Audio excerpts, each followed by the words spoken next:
Aujourd'hui, vidéo consacrée à la pop culture japonaise, avec cette saga mythique du jeu vidéo, The Legend of Zelda. Et avec la participation exceptionnelle de mon ami Ben Schfidler dans le rôle de Link.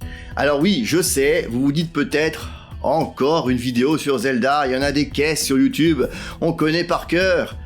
Ok, et c'est pour ça que d'une part, je vais passer assez rapidement sur l'histoire et les origines du jeu, même s'il faut bien en parler parce que tout le monde ne connaît pas forcément, et d'autre part, j'aimerais aller un peu plus loin, en évoquant par exemple le rapport que les Japonais entretiennent avec la franchise Zelda, ainsi que l'héritage de celle-ci et son évolution dans le temps. Et puis, si j'ai fait appel à un autre youtubeur, parce que oui, cette vidéo est en fait ma première collab, et ben c'est pas pour rien. Ben Schfidler est un violoniste extrêmement talentueux qui propose de nombreux covers sur sa chaîne, entre autres de thèmes connus du cinéma, de l'animation japonaise ou du jeu vidéo. Évidemment, les liens sont tous en description et je vous encourage vivement à aller y jeter un œil et surtout, une oreille. Mais vous aurez déjà l'occasion de juger de son talent lorsqu'on évoquera les musiques de Zelda dans cette vidéo. Je ne vous en dis pas plus. Alors c'est parti, minasan, bienvenue dans le Japon de Doc Japan.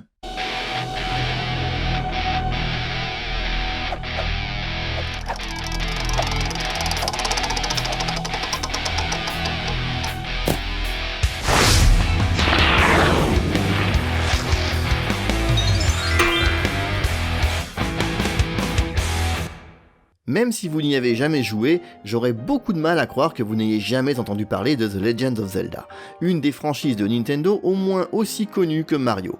Depuis plus de 30 ans, ce pionnier du jeu d'aventure-action s'est imposé comme une licence incontournable qui méritait bien qu'on lui consacre une vidéo entière. Bon, je l'ai dit en intro, ce ne sont pas les vidéos qui manquent sur le sujet, j'en suis bien conscient. Et même si je vais tenter d'apporter une vision qui sorte un peu de l'ordinaire sur cette licence, je ne peux pas... Hey Doc!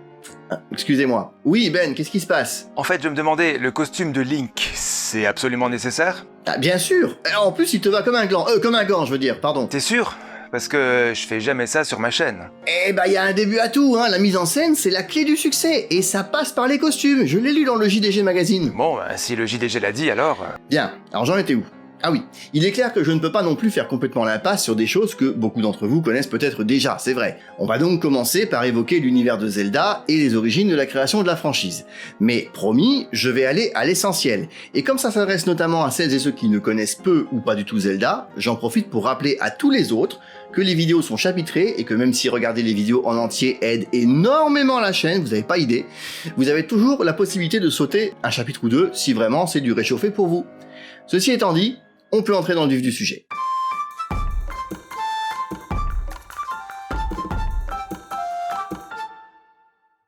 Malgré plus de 35 ans d'existence et un nombre impressionnant d'opus et de hors-série, le scénario de The Legend of Zelda n'a que peu varié en définitive.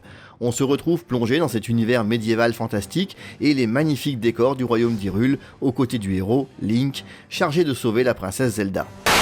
Parce que oui, Zelda c'est la princesse, pas le héros du jeu. Ce sera une évidence pour la plupart d'entre vous, mais on sait jamais.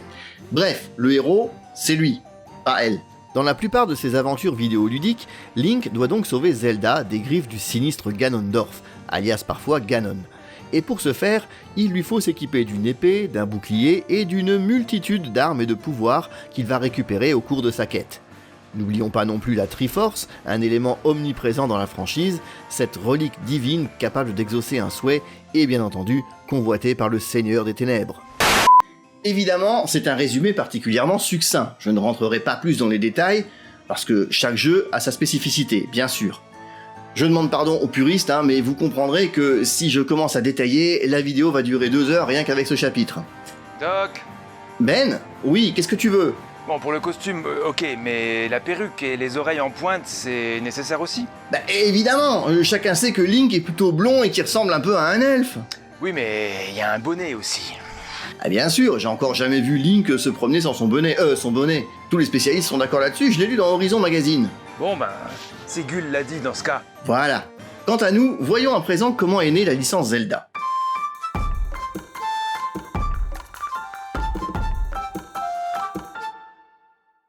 Nous sommes en 1985. Shigeru Miyamoto, le jeune prodige de Nintendo, a relancé la marque de bien belle manière grâce au jeu Donkey Kong en 1981. Fort de ce succès, il veut continuer à innover et travaille ainsi sur 2 projets très différents, mais qui marqueront à jamais l'histoire du jeu vidéo. Le premier, c'est bien sûr le cultissime Super Mario Bros, qui sort en 1985 et qui sera un carton planétaire. Le second sera The Legend of Zelda.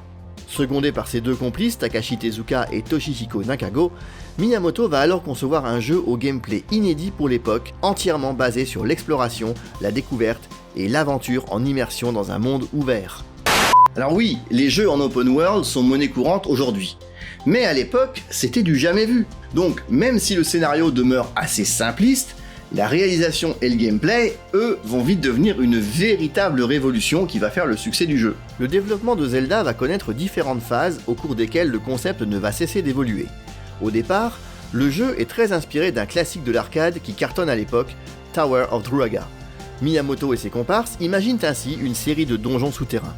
Là-dessus vient se greffer une autre inspiration, celle du film Legend de Ridley Scott, avec Tom Cruise, sorti justement en 1985. Si le film ne connaît pas un grand succès, il donnera à Miyamoto l'idée d'un univers de type Heroic Fantasy, et notamment des 3 personnages principaux, un elfe, une princesse et un prince des ténèbres. C'est vrai que quand on voit la gueule du méchant dans ce film, on se doute qu'il est pas là pour faire des câlins. Enfin, une dernière inspiration vient donner à Miyamoto et Tezuka l'idée d'un concept qui sera pour beaucoup dans le succès du jeu, celle d'un vaste monde extérieur au-dessus des fameux donjons, et d'une carte de ce monde. Cette idée viendra du jeu d'action RPG Hidlide, sorti en 1984 sur NEC. Mais l'inspiration la plus importante de Miyamoto lui viendra de son propre vécu et de son enfance. Miyamoto a grandi à Sonobe, dans la région du Kansai, et il a raconté qu'étant jeune, il aimait particulièrement se promener au hasard dans la campagne et découvrir des lieux inconnus. Faut se dire que déjà, la campagne japonaise est pas très peuplée, même aujourd'hui, comparé aux zones urbaines, et qu'en plus, évidemment, il n'y avait ni téléphone portable, ni GPS. Mais Miyamoto ne prenait même pas la peine d'emporter une carte, ou même de se renseigner avant son départ sur l'endroit où il se rendait. Donc, pour ce qui est du côté exploration, on peut dire qu'il sait de quoi il parle. Et c'est ainsi qu'au fur et à mesure de ses balades, il découvre tantôt un lac, tantôt une maison abandonnée, tantôt une grotte. Grotte qu'il décide d'explorer aussitôt avec une simple lanterne.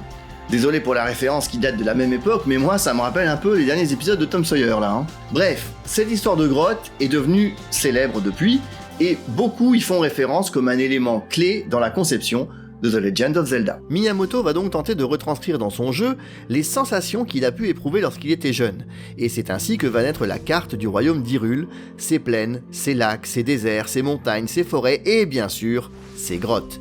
Mais cela fait que le jeu devient une sorte d'ovni, car il se base sur une liberté totale du joueur, ce qui n'avait quasiment jamais été fait encore. Celui-ci ne dispose d'aucune indication, et même le manuel du jeu n'offre qu'un synopsis limité de l'histoire, ce qui fera d'ailleurs dire à Hiroshi Yamauchi, le dirigeant de Nintendo à l'époque, « On ne va pas vendre un jeu dans lequel le joueur ne sait pas où se situe son objectif ». Et pourtant, même si le pari est risqué, le concept fonctionne. Les joueurs sont désemparés au début, et entre nous, il y a de quoi. Si vous avez un jour joué au tout premier Zelda, surtout si vous n'aviez pas le manuel avec la carte du monde qui était incluse à l'époque, une première là aussi, vous savez de quoi je parle. L'interface est minimaliste au possible, on démarre sans armes et on n'est pas dans un RPG, donc pas de combat au tour par tour avec des options à choisir. C'est de la débrouille totale. Exactement comme quand Miyamoto explorait sa campagne sans carte ni boussole. Il y a de quoi être décontenancé, croyez-moi. Parmi les anecdotes que l'on peut retenir liées à la création du concept Zelda, il y a notamment l'origine du nom de la princesse, qui vient du prénom de la romancière américaine Zelda Fitzgerald. Un nom qui sonnait bien aux oreilles de Miyamoto, raison pour laquelle il l'a choisi tout simplement. Le nom du personnage de Link, quant à lui, est une réminiscence d'une des premières idées prévues pour le jeu, dans lequel il était question de voyager entre les époques passées et présentes. Le héros devait ainsi faire le lien entre elles, d'où son nom de Link. Le premier Zelda a donc marqué son époque grâce à toute une série d'innovations que l'on doit à la bande de Shigeru Miyamoto. J'aurais pu aussi parler d'innovation technique, car le jeu est sorti sur Famicom Disk System au Japon, ce qui permettait de sauvegarder sa progression sur disquette, mais qui était à l'origine destiné à créer et éditer les donjons, que les joueurs auraient pu s'échanger, une idée qui n'a finalement pas été retenue. Et comme le Disk System n'est jamais sorti du Japon, lors de l'adaptation occidentale du jeu, les cartouches incluront pour la première fois une batterie au lithium pour permettre les sauvegardes. Et heureusement, hein, parce que entre nous, finir n'importe quel jeu Zelda d'une seule traite, prévoyez des provisions. On reviendra tout à l'heure sur les suites et le succès de ce qui a fini par devenir une saga, à l'instar de Mario, mais avant, on va évoquer les musiques, parce que elles aussi ont marqué les joueurs. Du coup, ça donne quoi au studio? Tout est prêt? Oui, enfin, je pense. Tu penses? Ben, je trouve que c'est très bien comme ça, moi. T'es parfait? Parfait, c'est vite dit, c'est même pas le vrai costume de Link.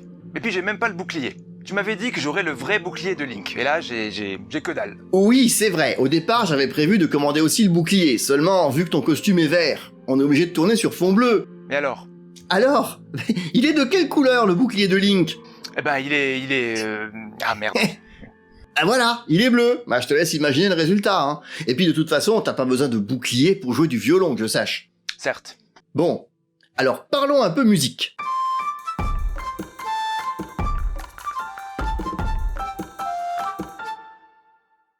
Si la musique a souvent une grande importance dans une œuvre audiovisuelle, comme un film par exemple, il en va de même pour un jeu vidéo. Surtout lorsque celui-ci cherche à transmettre aux joueurs une sensation d'aventure, d'action et d'héroïsme. En cela, on peut dire que le thème principal de The Legend of Zelda remplit parfaitement son rôle. Composé par le génial Koji Kondo à partir de quelques indications extrêmement succinctes laissées par l'équipe de développement, il est aujourd'hui devenu totalement culte pour des millions de fans à travers le monde. Au départ, le compositeur souhaitait simplement réinterpréter le fameux Boléro de Maurice Ravel. Cependant, ce dernier n'était pas encore tombé dans le domaine public, ce qui l'a obligé à prendre une autre direction. Un mal pour un bien peut-être, diront certains. On saura jamais si Zelda aurait rencontré le même succès avec pour thème principal le Boléro de Ravel. En tout cas, quand on prête l'oreille, on peut effectivement remarquer certaines ressemblances au niveau du rythme notamment. Vous savez, le ta ta ta ta ta ta ta, enfin... Là, faut connaître le boléro déjà, hein. Si c'est pas le cas, j'essaye de vous trouver ça et je le mets en fiche si j'oublie pas. Kondo réussit en tout cas à composer des thèmes qui retranscrivent à chaque fois parfaitement l'ambiance adéquate pour les différents endroits parcourus par le héros dans le jeu. Le thème des donjons, par exemple, est oppressant à souhait et procure aux joueurs la sensation de devoir en sortir au plus vite et donc de résoudre les énigmes le plus efficacement possible.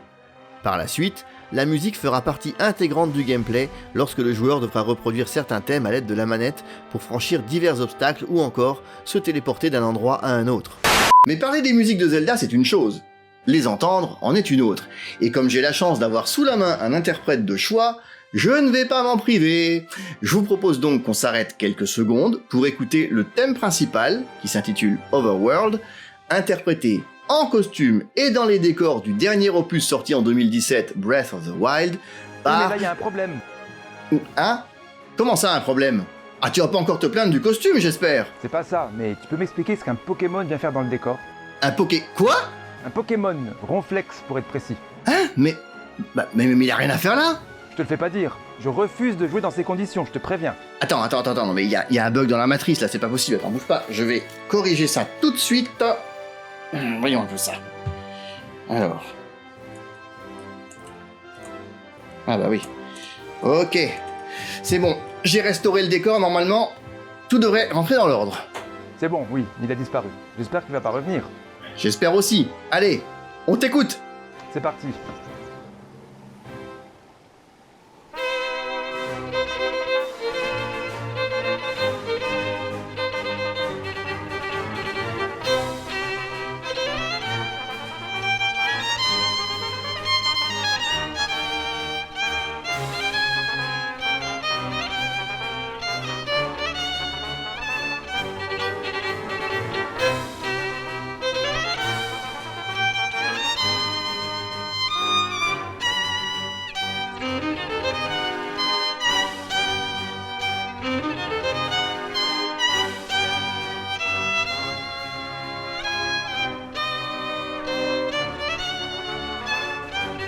Eh, ça en jette quand même, non? Sur ce... Mais oh, pas si vite!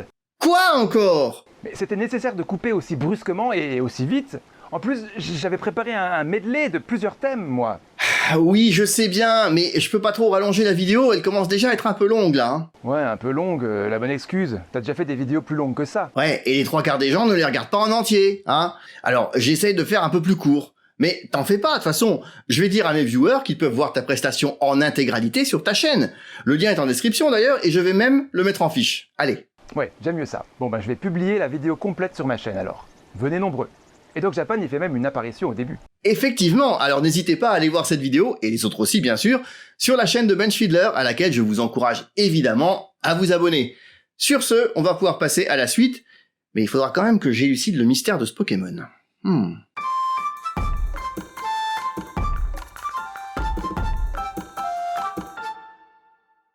Dès la sortie du premier opus en février 1986, Zelda a connu un immense succès, au Japon et à travers le monde entier.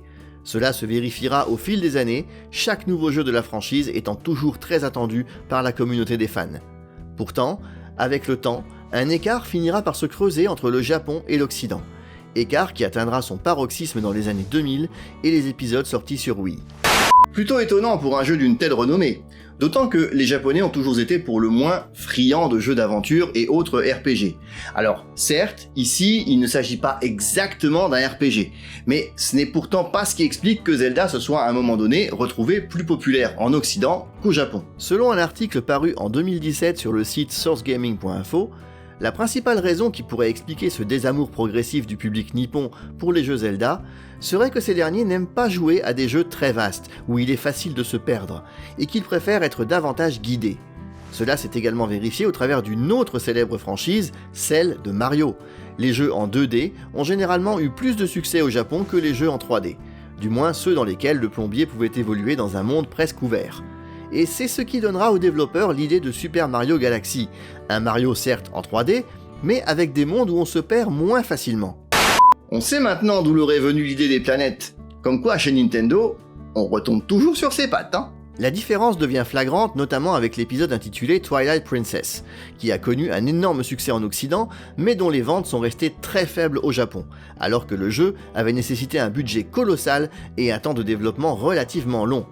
A l'inverse, les deux opus suivants, Phantom Hourglass et Spirit Tracks, pourtant bien moins ambitieux que leurs prédécesseurs, ont remporté un vif succès partout dans le monde, y compris au Japon.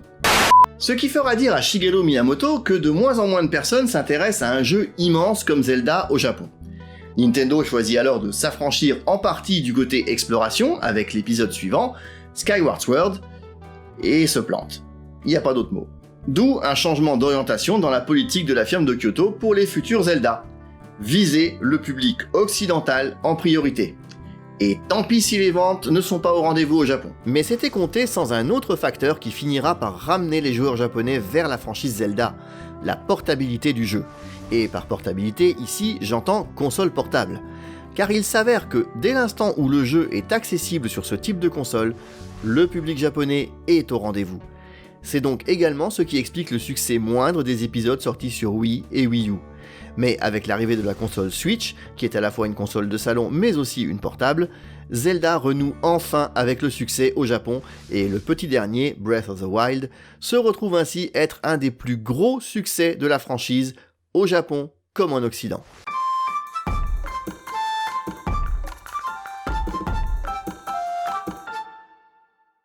Lorsque sort le premier Zelda en 1986, c'est un nouveau pavé dans la mare que Nintendo lance avec son concept totalement novateur à l'époque, et qui constitue une nouvelle révolution dans le monde du jeu vidéo, quelques mois à peine après l'arrivée de Super Mario Bros.